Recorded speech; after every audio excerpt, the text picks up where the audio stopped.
Welcome to the deep dive. Ready to really get into it today, huh? India's economic landscape. We've got like a ton of info here, reports, articles. We even got some insights from the 2024-2025 Economic Survey of India. Wow, that's a lot. Yeah, we're going to break it all down though, so no worries. Big picture for our listeners is, what's shaping India's economic future? We're talking everything. Global trade, AI, what it all means for the workforce. Sounds like quite the puzzle. Totally. Yeah. But we'll put the pieces together one by one. And the first piece, I think, got to be the global context, right? There's all this talk about a slowdown, especially in manufacturing. Europe's getting hit, parts of Asia too. Yeah, definitely. Supply chains, weak demand. It's kind of shaky out there. It is. I was reading today about Germany. Sounds like they're really struggling.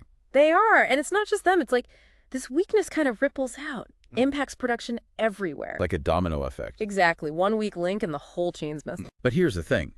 Amidst all that doom and gloom, services seem to be holding up pretty well.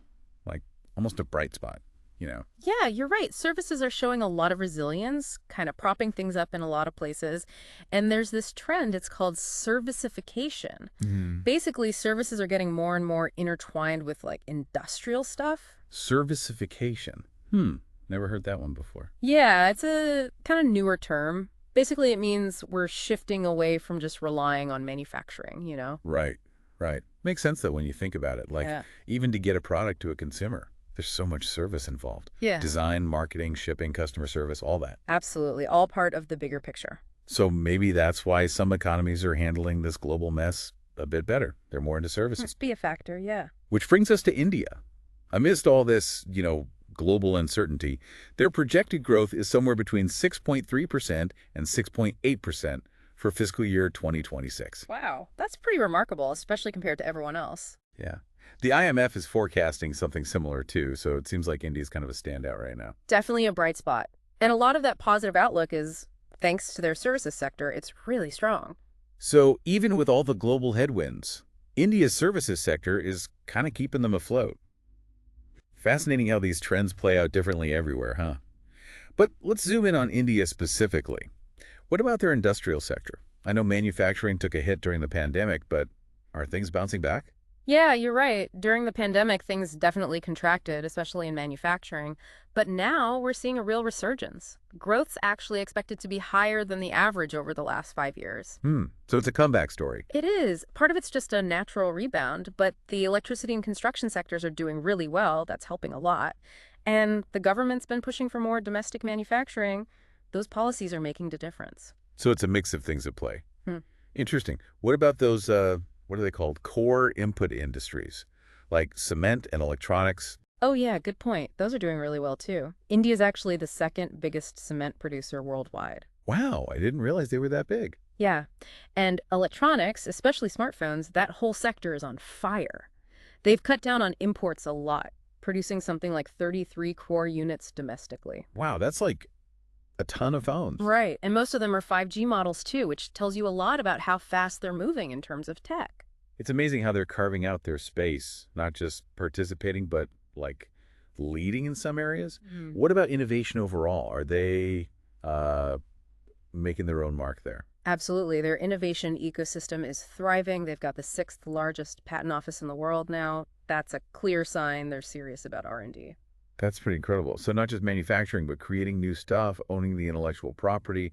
What kind of patents are we talking about? Like what areas? Mostly it's concentrated in things like computer science, electronics, mechanical engineering, even biomedical research and communications, all those cutting-edge fields. So they're not just riding the globalization wave, they're shaping it. Exactly. They're playing to their strengths, becoming global leaders in key sectors, all while taking care of their own needs domestically. It's pretty impressive. It is. We've covered a lot so far, huh? The global slowdown, India's growth, services holding strong, manufacturing coming back. It's a lot to take in. But let's dig a little deeper into specific sectors now, shall we? Let's start with services. I mean, it's more than just a sector, right? It's like the engine of their economy. Oh, yeah, for sure. What makes it so vital, both for domestic growth and for their exports? It really is. The services sector is just huge in India, both for their own growth and for what they send out to the world.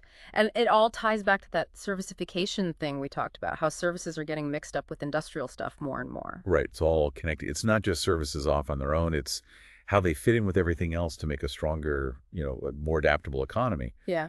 But within services, what's really booming, like which specific areas are driving all this growth? Well, a few things really jump out. Logistics, for one, it's bouncing back big time to where it was before the pandemic.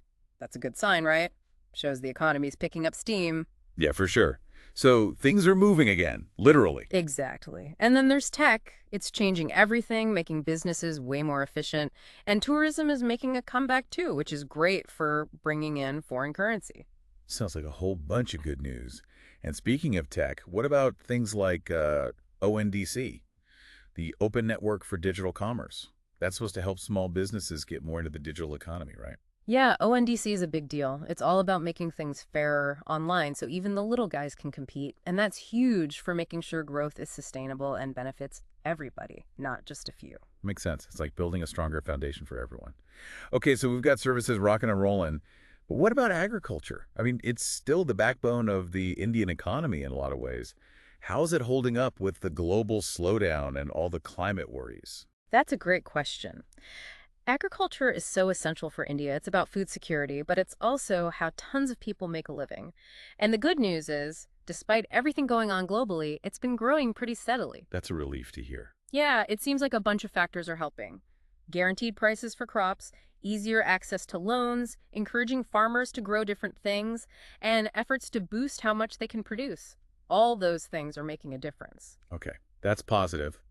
But climate change and water scarcity, those are still big problems, especially for agriculture, right? I mean, you need those things to grow stuff. What's being done to address that? Right, those are definitely big worries. But the government's working on it. They've got programs to help farmers use water more efficiently, like with micro-irrigation, and to develop crops that can handle tougher conditions. And they're trying to encourage farming practices that work better for each specific region, considering the climate and all that. So it's about producing more food, but doing it in a way that protects the environment for the future. It's a tough balance to strike, but it sounds like they're on the right track. Okay, so we've talked about the positive stuff, but now let's dive into something that's kind of, I don't know, maybe a bit scary for some people. AI. What's its impact going to be on the workforce? It's a hot topic. Everyone's talking about it. AI is definitely a mixed bag. It's got so much potential to change things for the better, but yeah, there are worries about jobs disappearing and society getting disrupted. What makes this different from, say, the Industrial Revolution is how crazy fast everything's changing. AI is evolving at warp speed, and we don't even know all the ways it'll be used yet. So, yeah, lots of big questions about what work will look like in the future, what skills people will need. Makes you wonder what the world's going to look like in 10, 20 years, huh? Mm. So how can India handle all this change? They've got such a huge workforce, lots of different types of jobs. What's the plan? Well, they need to be smart about it. I think it comes down to two things: what I call enabling institutions and ensuring institutions. Okay, break that down for me. What do those even mean? Enabling institutions are all about education and training. We've got to teach people the skills they need to thrive in this new world with AI everywhere.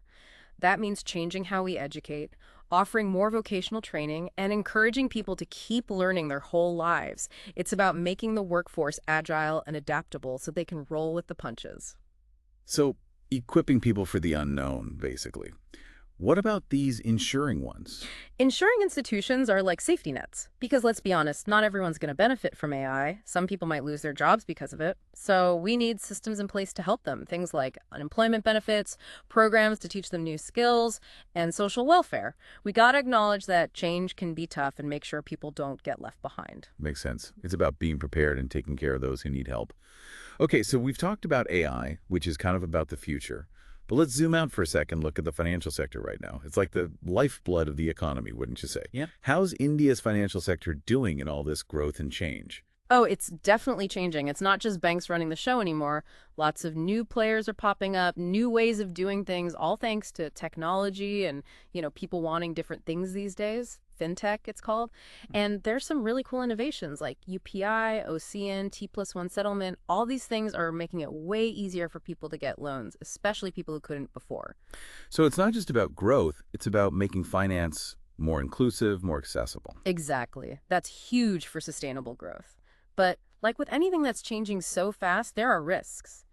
Too much emphasis on finance without proper safeguards, that could lead to instability. Yeah, true. It's a tightrope walk. Got to keep things balanced. So what's the Reserve Bank of India, the RBI, doing to keep things under control?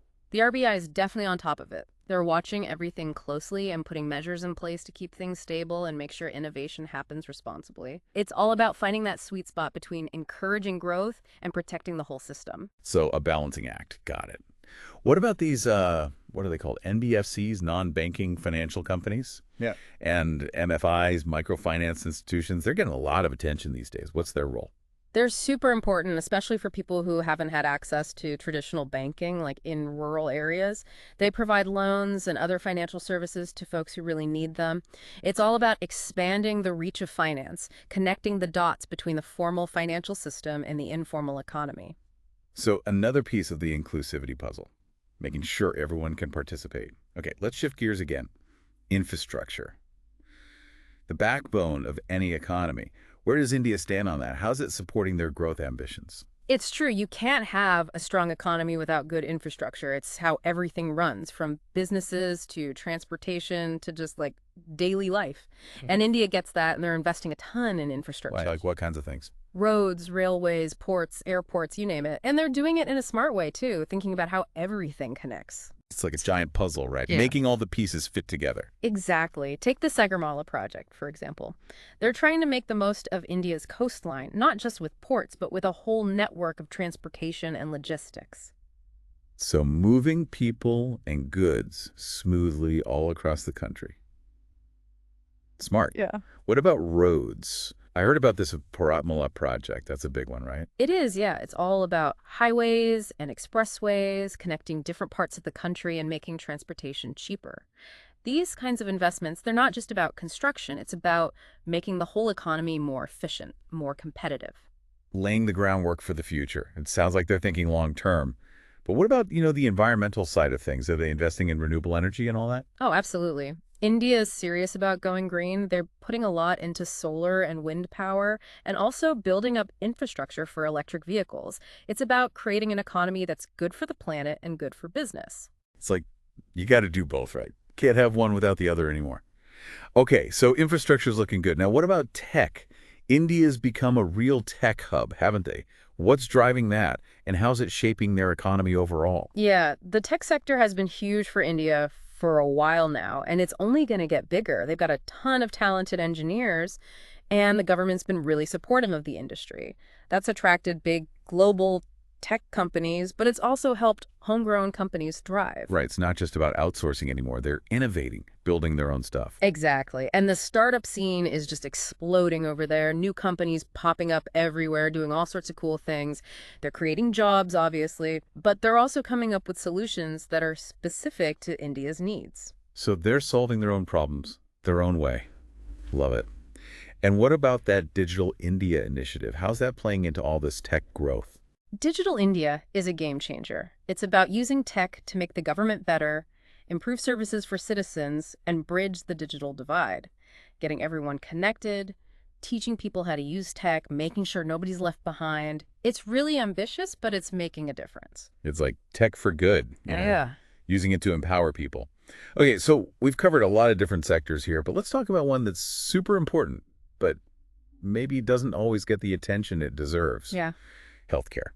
India's got a huge and diverse population. What are the big challenges and opportunities there? Healthcare is absolutely essential. It's not just about treating people when they're sick. It's about keeping everyone healthy, which helps the whole economy, right? And India faces some unique challenges. They've got so many people, and access to healthcare isn't equal for everyone. Plus, they've got a wide range of health issues to deal with. Right. It's complicated. So what's being done? Well, the government's working on it. They're trying to strengthen the whole healthcare system, make sure everyone can get good care, and also focus on preventing people from getting sick in the first place. So this is a multi-pronged approach. Yeah. Are there any specific initiatives that stand out? One that's really made a difference is Ayushman Bharat. It's the biggest health insurance program in the world.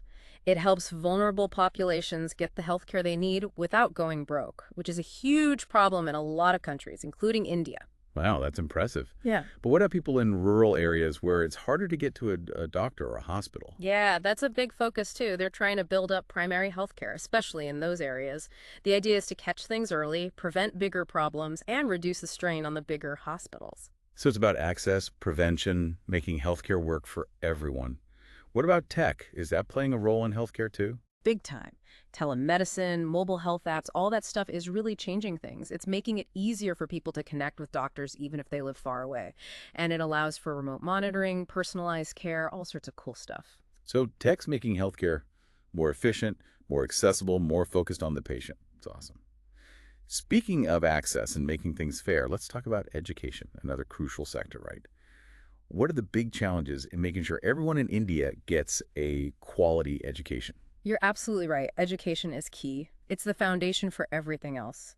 India's done a lot to improve access to education over the years. Way more people are literate now, and more kids are going to school. But there are still gaps, especially when it comes to quality and fairness. Kids from poorer families, girls, and kids in rural areas, they often get left behind. We got to fix that if India wants to reach its full potential. It's about giving everyone a chance to succeed, no matter who they are or where they come from. I was reading about the National Education Policy 2020. Sounds like a big shakeup. What's that all about? The NEP 2020 is a big deal, yeah. It's about moving away from just memorizing stuff and towards a more holistic approach. They want kids to learn by doing, to develop skills, to think critically, be creative, solve problems. It's about preparing them for the jobs of the future, which we don't even know what they'll be yet. So it's about adapting, being flexible, kind of like with the AI stuff we talked about earlier. Yeah. What about technology and education? Is India embracing that? Oh, yeah, definitely. They're using online platforms, digital content, all sorts of educational apps to help kids learn. It's about blending the old with the new, making things more engaging and effective. Tech can really open up so many doors in education. Love that. Okay, before we wrap things up, let's touch on one last sector. Tourism. It's a great way to showcase a country's culture and history, plus it brings in money, right? How's India doing on that front? Tourism is a big deal for India, yeah. They've got so much to offer. Incredible historical sites, vibrant culture, amazing food, beautiful scenery. And the government's been putting a lot of effort into making it even better. They're improving infrastructure, promoting ecotourism, making sure tourists have a great experience. It's all about attracting more visitors, both from within India and from all over the world. Sounds like they're on the right track. Okay, so we've covered a ton of ground today. We've looked at the global economic picture, zoomed in on India's impressive growth, and then really dug into all the different sectors that are driving that growth. Ooh. What are your big takeaways from all this? You know, as we were talking, a few big themes really stood out to me. First, digitalization and technology are changing everything. It's not just one sector, it's every sector. Finance, infrastructure, healthcare, education, even tourism. Yeah, technology's everywhere. It's kind of hard to keep up, honestly. It is. But India's embracing it, using it to make things more efficient, more productive, create new opportunities. But it's not just about having the tech, it's about having the right skills and infrastructure to use it effectively. So it's a whole ecosystem, right? The tech, the people, the systems. Exactly. Another thing that really struck me was the emphasis on inclusivity and fairness. They're trying to make sure everyone benefits from this growth, not just a few. Whether it's access to finance, healthcare, or education, they're trying to level the playing field. It's the right thing to do, but it also makes economic sense, right? Everyone has to be able to participate. Exactly. A more inclusive society is a more productive society. And the last big theme, for me, was sustainability. They're thinking about the environment, investing in renewable energy, promoting ecotourism. It's about balancing growth with protecting the planet, making sure things are good for future generations. Yeah, it's got to be about the long game, not just short-term gains. Yeah. So digitalization, inclusivity, sustainability. Those Uh-huh. are the big takeaways, right? Those are the forces shaping India's economic future, absolutely. And it's not just India, those are global trends. But India's really taking them seriously. They're creating a system where technology empowers people, where everyone has a chance to succeed, and where the environment is protected. It's pretty amazing to watch, honestly. It is inspiring. It's like they're building a new model for growth, one that's more holistic, more people-centered, more sustainable. Exactly. And it's not a done deal. There are still challenges, but they're moving in the right direction. Well, on that note, I think it's time to wrap up this deep dive. What's the one message you'd like to leave our listeners with today? India's future is bright, but it's not guaranteed. It's up to everyone, all of us, to make it happen. We have to ask ourselves, what can we do, each of us, to contribute to a more inclusive, more sustainable future for India? It's a collective effort, and everyone has a role to play. That's a great message. Thanks for joining us on this deep dive into India's economic landscape. It's been a fascinating journey. And to our listeners, we encourage you to keep learning, keep exploring, and find your own way to contribute to India's amazing story.